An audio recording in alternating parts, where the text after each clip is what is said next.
آپ نے کہا جی مذاکرات کیے جائیں، مذاکرات کے لیے آپ نے خود اسپیکر صاحب کو نامینیٹ کیا ہے کہ سربراہی میں مذاکرات ہوں، وہ نیوٹرل شخص ہیں۔ اسپیکر صاحب نے وزیر اعظم سے رابطہ کیا، وزیر اعظم نے اوکے کیا اور یہ مذاکراتی کمیٹی بنی۔ السلام علیکم ناظرین، میں ہوں فیصل حکیم اور میرے ساتھ موجود ہیں جاوید سمرو۔ آج کے وی لاگ میں ہم دو موضوعات پر بات کریں گے۔ پہلا یہ کہ جو مذاکرات ہیں حکومت اور پی ٹی آئی کے درمیان، اس میں جو ہے وہ پی ٹی آئی نے چارٹر آف ڈیمانڈ دینا ہے، تیاریاں شروع ہیں۔ 16 جنوری کو مذاکرات ہونے ہیں اور اس حوالے سے جو حکومتی وزراء ہیں وہ بھی اپنے مختلف خیالات کا اظہار کر رہے ہیں اور وزیر دفاع بھی آج اس پہ بولے ہیں۔ اس کے ساتھ ساتھ دوسرے سے میں بات کریں گے آرمی چیف کے حوالے سے۔ آرمی چیف نے سیاسی قائدین سے ملاقات کی ہے پشاور میں، اور اس میں انہوں نے بڑے واضح طور پر کہا ہے کہ ریاست ہے تو سیاست ہے، اور افغانستان کے حوالے سے بھی انہوں نے کچھ چند باتیں کی ہیں، اس پر گفتگو کریں گے۔ تو شروع کرتے ہیں سب سے پہلے مذاکرات کے حوالے سے۔ دو دور ہوئے مذاکرات کے، اس کے بعد پی ٹی آئی نے یہ شرط رکھی تھی کہ بانی پی ٹی آئی سے ملاقات کرائی جائے اور تیسرا دور ہوگا، تو وہ ملاقات بھی اتوار کے دن ہو گئی، اور اس کے بعد اب تیسرا دور ہونے جا رہا ہے۔ پہلے 15 جنوری کو ہونا تھا، اب 16 جنوری کو دن 11:30 بجے کا وقت رکھا گیا، اور اس کے لیے پی ٹی آئی کی طرف سے تحریری طور پر چارٹر آف ڈیمانڈ جو ہے وہ حکومت کو دیا جانا ہے۔ چارٹر آف ڈیمانڈ کی تیاری کس حد تک آگے بڑھی ہے اور کیا ہونے جا رہا ہے، اس حوالے سے ہم بات شروع کریں گے۔ جاوید سمرو کہ چارٹر آف ڈیمانڈ تحریری طور پر دے دیں گے، اور اس دن جو ملاقات ہوئی اس میں یہ کہا گیا کہ charter of demand per opposition leader جو ہیں عمر ایوب وہ دستخط کریں گے۔ ایک طرف مذاکرات ہو رہے ہیں، دوسری طرف احتجاج ہو رہا ہے۔ وہ احتجاج پارلیمنٹ کے اندر ہے، پارلیمنٹ کی کارروائی کو روکنے کی، کورم پوائنٹ آؤٹ کرنے کی۔ تو یہ دونوں چیزیں بیک وقت چل رہی ہیں۔ دیکھیں یہ دونوں چیزیں بیک وقت چلانے کا ایک ہی مقصد ہے جو بظاہر سامنے نظر آ رہا ہے، وہ یہ کہ یہ لوگ چاہتے ہیں کہ ہر صورت میں جو پریشر ہے وہ بلڈ کیا جائے، وہاں پہ بالکل بلٹ ہوا ہو، تاکہ حکومت بہت زیادہ، یا مذاکراتی کمیٹی جو حکومت کی ہے وہ ہر صورت میں پریشر کے اندر رہے اور ان کی باتیں جو مانی جائیں۔ اس کے علاوہ اس احتجاج کے اندر جو کل قومی اسمبلی میں ہوا ہے اور آج جس طرح سے انہوں نے تقاریر کی ہیں، اور ان تقاریر اور سارے احتجاج کا مقصد میری نظر میں صرف اور صرف یہی ہے کہ یہ تمام لوگ یہ چاہتے ہیں کہ ایک پریشر ڈیولپ رہے حکومت کی طرف سے، تاکہ حکومت ان کی جو باتیں ہیں مان لے۔ لیکن یہ شاید ایک چیز بھول چکے ہیں کہ آگے بھی سینئر اور جو منجے ہوئے منجے سیاست۔ ہوئے سیاستدان ہیں وہ آگے بیٹھے ہوئے ہیں۔ سینیٹر اسحاق ڈار صاحب ہیں، عرفان صدیقی صاحب ہیں، اور اس کے علاوہ راجہ پرویز اشرف، سید نوید قمر اور دیگر جو عمائدین ہیں حکومتی اتحاد کے، وہ تمام کے تمام اس میں شامل ہیں۔ اب مجھے یہ بتائیں کہ کیا وہ ان کے اس پریشر میں آئیں گے؟ میرا تو خیال نہیں ہے کہ وہ آئیں گے۔ اب اس طرح کی سیاست کر کے، اس طرح کا احتجاج کر کے، الٹا آپ اپنے اور اپنے کاز کو نقصان پہنچا رہے ہو۔ اب یہ نہیں ہے کہ آپ کو یہ اس کا فائدہ دے گا۔ اب نیکسٹ جب 16 تاریخ یعنی کہ 2 دن کے بعد جب یہ ہوگی مذاکراتی میٹنگ، اس مذاکراتی میٹنگ کے اندر تو ظاہر ہے اب جو دوسرا فریق ہے حکومتی اتحاد، وہ تو بہت سنبھل کر بیٹھے گا۔ پہلے شاید یہ تھا کہ چلو یار یہ سنجیدہ ہیں، ان کی سنجیدگی کی وجہ سے وہ تھوڑا سا نارملائز کرتے ماحول کو۔ اب تو ان کی طرف سے بھی ماحول مجھے نہیں لگتا کہ وہ نارملائز رکھیں گے مذاکرات کے اندر۔ اس عمل کو پتہ نہیں کیوں نہیں مجھے سمجھ آتی یہ چیز کہ پاکستان تحریک انصاف کے رہنما اس کو غلط اینگل سے لے کے جا رہے ہیں۔ بھائی آپ بے شک کریں، ٹھیک ہے، آپ مانتے ہیں کہ آپ کو آئین نے احتجاج کا حق دیا ہوا ہے، لیکن وہ احتجاج تب کرے نا جب آپ کی کوئی بات نہ مانی جا رہی ہو۔ آپ نے کہا جی مذاکرات کیے جائیں، مذاکرات کے لیے آپ نے خود اسپیکر صاحب کو نامینیٹ کیا کہ جی وہ آئیں، ان کے سربراہی میں مذاکرات ہوں، وہ نیوٹرل شخص ہیں۔ اسپیکر صاحب نے وزیر اعظم کو خط لکھا، وزیر اعظم سے رابطہ کیا، وزیر اعظم نے اوکے کیا، اور پھر یہ مذاکراتی کمیٹی بنی۔ تو اب آپ کا احتجاج جو کرنا ہے وہ بے سود ہے، بلکہ الٹا آپ اپنے کاز کو نقصان پہنچانے کی کوشش کر رہے ہیں۔ اب دیکھیں اس سارے عمل کو بے شک پی ٹی آئی کے لوگ یہ کہتے رہے کہ خواجہ آصف جو ہیں وہ نہیں چاہتے کہ احتجاج کہہ رہا ہوں معذرت کے ساتھ، وہ جو مذاکرات ہیں وہ ہونے چاہیے۔ اب دوسری طرف سے سب سے اگر سیاسی اسٹیٹمنٹس دی جائیں دی ہیں تو وہ ہیں ایک ہیں جناب خواجہ آصف صاحب، اور دوسرے ہیں جناب طلال چودھری صاحب۔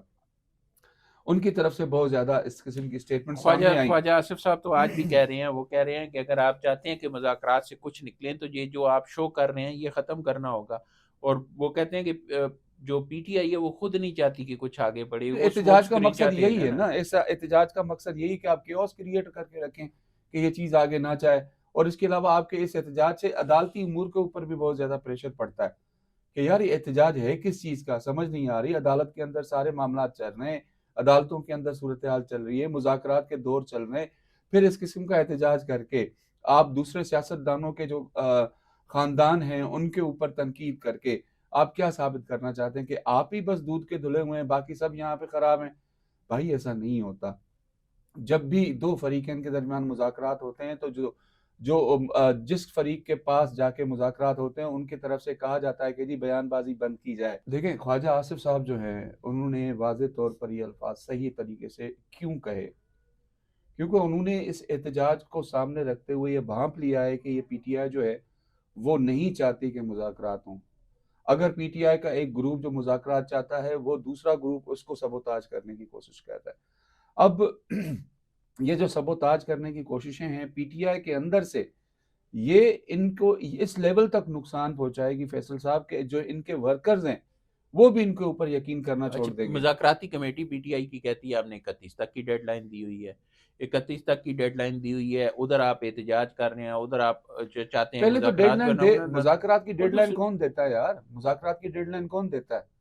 کیا مذاکرات اس طرح سے ہیں کہ جی آپ کے کہنے کے مطابق ڈیڈ وہ تو لائن پہ ہو عرفان جائیں؟ صدیقی صاحب کہہ رہے ہیں نا، وہ کہہ رہے ہیں کہ یہ کاغذ کا لینا دینا تھوڑا ہے، ہاں 31 کے بعد بھی جو حکومتی مذاکراتی کمیٹی ہے وہ خود بخود تحلیل تھوڑا ہوگی، وہ تو بالکل قائم ہے۔ بالکل، وہ تو قائم ہے، اور یہ اس میں ہو سکتا ہے زیادہ ٹائم لگے۔ آپ تو اکیلے پی ٹی آئی کے لوگ ہیں نا، وہاں تو پورا اتحاد بیٹھا ہوا ہے، اتحاد نے بیٹھ کے اس چیز پہ سوچنا ہے۔ اکیلے وزیر اعظم صاحب نے یا حکومت نے تو فیصلہ نہیں کرنا، پورے اتحاد نے بیٹھ کے فیصلہ کرنا ہے، اتحادی حکومت ہے۔ آپ بس اس طرح سے یہ پریشر ڈیولپ کریں تاکہ اتحادی حکومت پریشان رہے۔ بھائی ان کو سوچنا چاہیے کہ آگے سیاستدان بیٹھے ہوئے ہیں، منجے ہوئے سیاستدان ہیں، وہ اس طرح سے آپ کی ان جو سیاسی جو معاملات کے اندر اس قسم کے احتجاج کو کبھی بھی وہ سیریس نہیں لیں گے۔ سب اور کو آپ اندازہ نے ہے تو کہ صرف آپ سیاسی پارٹی کے معاملات کو دیکھنا ہے، انہوں نے جو مطالبات اگر آپ کے ماننے ہیں تو اس کے ملک پہ کیا اثرات ہوں گے، معیشت پہ کیا اثرات ہوں گے یا کیا ہوگا، وہ سارا کچھ دیکھنا ہر ہے۔ اینگل سے دیکھیں گے،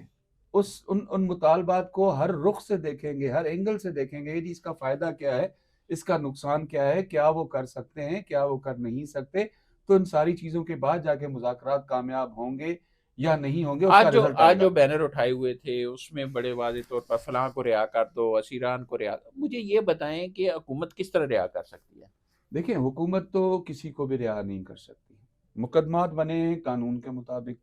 مقدمات چل رہے ہیں قانون کے مطابق، عدالتوں کے اندر چل رہے ہیں، اسیران گرفتار ہیں، اپنے جو ان کے اوپر ایف آئی آر کاٹی گئی ہے، ان کے اوپر مقدمات درج ہیں، وہ اس کے مطابق ان پر کاروائی ہو رہی ہے۔ تو جب قانون کے مطابق ایک چیز کی کاروائی چل رہی ہے تو اس کے اندر حکومت کس طرح سے جا کے انٹرفیئر کرے گی عدالتی امور کے اندر؟ میرا نہیں خیال کہ کرے گی۔ ہاں البتہ سیاسی طور پر حکومت شاید ان کو یہ کہہ دے کہ جی ہم بھی آپ کے ساتھ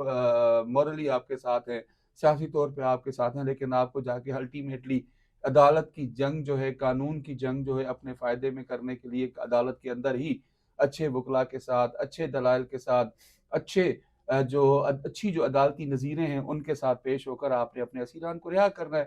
ہاں بے شک آپ کہتے رہے کہ جی وہ جھوٹے مقدمے تھے، جھوٹے مقدمے ہیں، لیکن فیس آپ کو کرنا پڑے گا، لیکن جو فیس بھی آپ ہے کو کرنا پڑے فیس گا، آپ کو آپ کو کرنا ہے اور عدالت اپنی سے بے کلین گناہی ثابت کرنی پڑے گی۔ ثابت کر کے وہ بھی جو قانونی پروسیس ہے اور ایس او پیز ہیں اس کو سامنے رکھتے ہوئے آپ نے وہاں سے اپنے آپ کو کلیئر کرانے، ورنہ عدالت آپ کے ہی جو دیے گئے آرگیومنٹس ہیں اس کو سامنے رکھتے ہوئے آپ کے خلاف بھی فیصلہ دے سکتی ہے۔ جاوید سمرو، ایک اور کل ڈیولپمنٹ ہوئی، آرمی چیف نے جو پشاور کا دورہ کیا اس میں بالکل جی، سیاسی قائدین سے ملاقات کی، اس میں بڑے واضح طور پر انہوں نے کہا کہ ہماری پالیسی صرف اور صرف پاکستان ہے، اور دوسری جو بڑی بات کی انہوں نے اور بڑے واضح طور پر پیغام دیا تمام سیاسی قائدین کو کہ ریاست ہے تو تو آپ کی بھی سیاست ہے۔ سیاست ہے، یعنی سیاست جو ہے وہ ریاست کے وجہ سے ہے، خدا نخواستہ اگر اس کو کچھ ہوا تو پھر کچھ بھی نہیں بچے گا، دوسرے لفظوں میں یہ تو جو وہاں کی لیڈرشپ تھی وہ بھی وہاں پہ موجود تھے، ایک طرف وزیر اعلیٰ بھی آپ کو نظر آ رہے ہیں تصویروں میں، گورنر گورنر بھی ہیں، نظر آ رہے ہیں، دیگر دیگر سیاسی جو سیاسی قائدین ہیں۔ جماعتیں بھی ہیں، ہم۔ تو یہ بڑا واضح پیغام ہے۔ اس پیغام میں مذاکرات والی بات بھی آپ دیکھ لیں، آپ دہشت گردی والا عنصر بھی دیکھ لیں کہ ہم سب کو یہ ساری چیزیں اکٹھے ہو کے کرنی پڑیں گی، تو کس نظر سے دیکھتے ہیں؟ دیکھیں جی، آرمی چیف کا جو گزشتہ روز خطاب ہوا ہے یا بات چیت ہوئی ہے یا گفتگو ہوئی ہے، اور اس ملاقات کے دوران جو انہوں نے گفتگو کی ہے، اس میں اندر نہ صرف یہ جو آپ نے جملہ دہرایا کہ یہ ریاست ہے تو سیاست ہے، اس میں کوئی شک نہیں ہے۔ جن لوگوں کے پاس ریاست نہیں ہے نا، جن لوگوں کے پاس اپنا ملک نہیں ہے، اور وہاں دوسرے ممالک کے اندر جو ہمارے مائنارٹیز کے لوگوں کے ساتھ جو ظلم و زیادتیاں ہو رہی ہیں، وہ شاید ان لوگوں کو اندازہ نہیں ہے۔ وہ بات ٹھیک کی انہوں نے۔ کشمیر کی آپ کے سامنے ہے، فلسطین فلسطین آپ دیکھ کے لیں، سامنے ہے، یمن دیکھ لیں، جب لبنان آپ دیکھ لیں، جہاں جہاں باقی پہ حکومت کمزور ہوئی، جہاں جہاں پہ ریاست کو کمزور کیا گیا، اس کے نتائج اس آپ کے دیکھ لیں، نتائج وہاں عراق پہ دیکھ لیں، لبنان دیکھ لیں، ان کے اس کے شہری بعد بھگت رہے، ان کے شہری بھگت رہے ہیں، ان کے حکمران بھگت رہے ہیں۔ تو اس کے علاوہ بھی ایک اور اچھی بات آرمی چیف نے وہاں پہ یہ کہی ہے کہ ہمیں متحد ہو کر چلنا ہوگا، اور متحد ہو کر چلیں گے تو جو ملکی معاشی اور دیگر حالات ہیں وہ بہتر ہو جائیں گے۔ اور ایک چیز انہوں نے بڑی اچھی کہی ہے جو مجھے ذاتی طور پہ ان کے خطاب میں اچھی لگی ہے، انہوں نے یہ کہا کہ انسان خطا کا پتلا ہے۔ اس میں تو کوئی شک نہیں ہے نا، انسان کے اوپر کبھی جو ہے خطا کر بیٹھتا ہے، کوئی غلطی کر بیٹھتا ہے، لیکن وہ غلطی جو ہے مان لی جائے نا، اور مان کے دوبارہ اس نہ کو کی جائے، سدھارا جائے۔ مان کے پھر تسلیم کر کے اس کو نہ کیا جائے، اپنے آپ کو سدھار لیا جائے، تو وہ بہت اچھی چیز ہوتی ہے۔ انہوں نے یہ بھی کہا ہے کہ اس سے سبق نہ سیکھنا اور اس سے زیادہ بڑی غلطی ہے کہ مطلب میں غلطی بھی کروں، اور اس پہ ڈٹ بھی ڈٹ بھی جاؤں، جاؤں اور وہ کہ جی میں اندرمی ہی ہوگی۔ ٹھیک ہوں، میں ہی ہوں، میں ہی ہوں، میں ہی ہوں، میں ہی یہ کرتا ہوں، تو جو یہ میں والا عنصر ہوتا ہے نا کسی بھی انسان کے اندر، وہ تباہی کے دہانے پر نہ صرف اس انسان کو بلکہ اس کی وجہ سے اگر ہم اس کو سیاسی رنگ دیتے ہیں، اس کو سیاسی پہلو سے سوچیں، تو وہ سیاسی طور پر بھی اس سیاسی جماعت کو، اس شخصیت کو بہت زیادہ نقصان پہنچاتا ہے۔ تو وہ آرمی چیف کا جو یہ میسج تھا یا آرمی چیف کا جو خطاب تھا، یہ ایک میسج ہے ہمارے پاکستان کے تمام ان شخصیات کے لیے جو صرف میں نہ مانوں والی رٹ لگائے بیٹھے ہوتے ہیں۔ وہ کہتے ہیں جی بس میں ٹھیک ہوں، باقی سب غلط ہیں، میں بالکل جو ہے وہ دودھ کا دھلا ہوا ہوں، باقی جو ہیں وہ دودھ کے دھلے ہوئے ایک نہیں اور ہیں۔ بات بھی کی انہوں نے، جو ملک کو دہشت گردی کا سامنا ہے، افغانستان کی سرزمین استعمال ہو اچھا، رہی ہے، اس اس میں بھی حوالے بڑا سے اچھا وہ پیغام ہے، دیکھیں، انہوں نے بہت بڑا اچھا واضح پیغام ہے، کیا، ہاں انہوں نے بہت کہا کہ اچھا پیغام پاکستان دیا انہوں پہلی نے، ترجیح بالکل ہے، ہونی صرف اور چاہیے، صرف ہماری پالیسی ہے، ہے۔ اور افغانستان کے ساتھ ہمارے برادرانہ تعلقات ہیں، صرف اختلاف وہاں پہ دہشت گردوں کا اور وہاں کی سرزمین جو دوسرے ممالک کے خلاف دیکھیں ہوئی۔ جو فتنہ الخوارج ہیں، وہاں سے پورے افغانستان کے لوگ تو پاکستان کے جو سرحد پار کر کے آ کے دہشت گردی نہیں کرتے نا، وہ چند ایک کچھ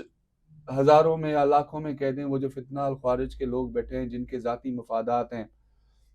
جن کو پتہ ہے کہ جی سرحد پار کر کے ہم نے اپنی اسمگلنگ کرنی ہے، سرحد پار کر کے ہم نے وہاں پہ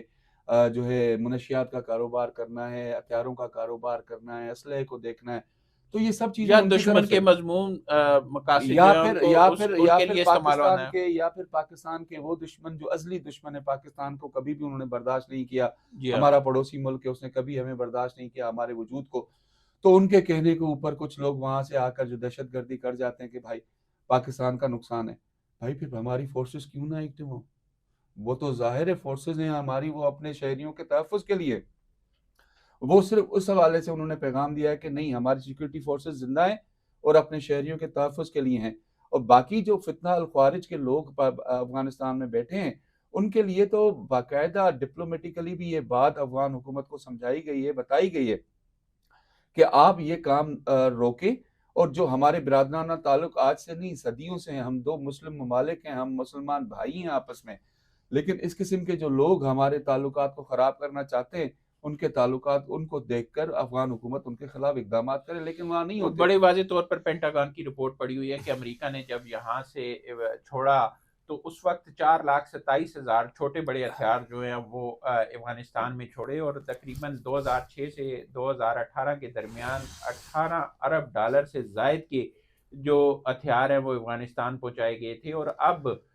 سب سے بڑا جو پاکستان کے تحفظات میں نقطہ ہے وہ یہ ہے کہ ایک تو افغانستان کی سرزمین پاکستان کے خلاف استعمال ہو رہی ہے، دوسرا وہ جو ہتھیار امریکہ چھوڑ کے گیا ہے یا اتحادی فورسز چھوڑ کے گئی ہیں ان تک دہشت گردوں کی رسائی ہے، اور وہ ہتھیار پاکستان میں دہشت گردی کے لیے استعمال ہو رہے ہیں، اور اس کے شواہد بھی پاکستانی حکومت نے کئی دفعہ افغان عبوری حکومت کو دی ہیں۔ لیکن ہم یہ کہتے ہیں اور پاکستان کا یہ موقف ہے کہ افغانستان ہمارا برادر ملک ہے، اس سے ہم اچھے تعلقات چاہتے ہیں، صرف اور صرف جو پاکستان کے خلاف افغانستان کی سرزمین استعمال ہو رہی ہے، ہمارا یہ مطالبہ ہے کہ اس کو روکا جائے، اور یہی ایک اچھا ہمسایہ ہوتا ہے کہ وہ دوسرے ہمسائے کا